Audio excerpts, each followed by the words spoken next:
It's another Friday, and here we sit wondering what the hell we're going to do with ourselves this weekend. Well, before you grab that booze and crawl into your drunken stupor for 2 days, I have a suggestion. What about renting a DVD?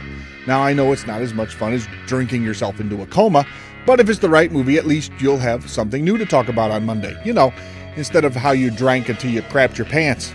Again. This week, it's a movie that's a little bit different. It's a Spanish movie from 1976, and it's a little weird.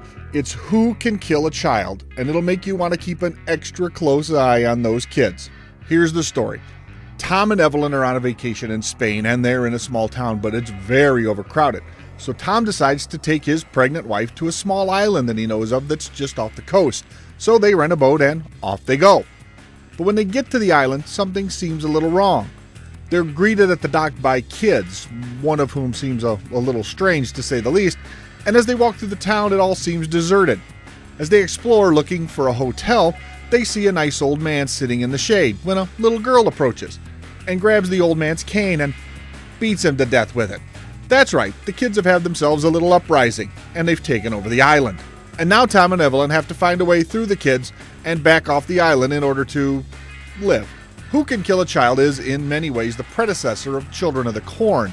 There are leaders among the kids, but they don't really give speeches, and this isn't some kind of weird religious cult. This is just kids playing, except they're using knives instead of sticks to break open their piñatas. Oh, and they're not really using piñatas. They're using adults. Who Can Kill a Child seems to be a reaction to the atrocities of man against man.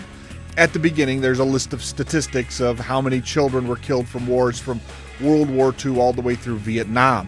A surprisingly high number of children are always killed in war, it seems. And there's even a character in the film who notes that during time of war or famine, it's the children who suffer the most. Well, these particular children have had enough, and they're not going to take it anymore.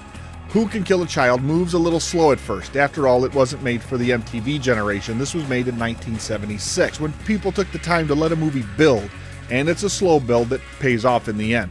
I'm giving Who Can Kill a Child 3 out of 4 cigars. This is not for everyone. If you have a short attention span, or if you're a woman, you're probably not going to like this. The guys are going to be more able to suck this up. There's something built into our DNA. It's an instinct to protect children, and these kids are pretty cute. Well, at least they're cute when they're not trying to kill you. So until next time, remember that you can always find me lurking around the indie scene over at roguecinema.com. And I'm at fearzone.com every Tuesday with the latest horror DVD releases. And until next week, when we'll meet here again for another movie to keep you off the sauce for the weekend, remember, when you're watching the kids, they just might be watching you back. And remember that the best movies are bad movies.